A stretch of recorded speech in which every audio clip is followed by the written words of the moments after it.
Pane řediteli, nerad vám to říkám, fakt ne, ale tahle škola je... Hele, je to peklo. Co peklo? Je to pandemonium. Jo, tak to je problém, to je fakt. To je blbý. Jakože u vchodu po mně nějaký páťák chtěl peníze.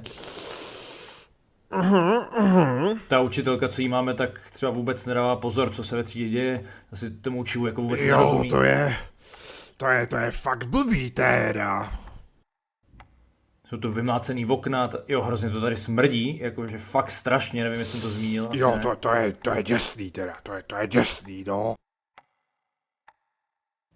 Posloucháte mě. Jo, je to strašný tohle teda. Ale s tím klukem třeba, co tam nás jako vydírá před školou, byste něco udělat mohl, ne? Protože to je... To je děsný, ale to je příšerný teda. Vy jste s ním nějak dohodnutý, že jo? To ne. On asi těch peněz vybere fakt dost a dávám z toho nějaký procenta, co?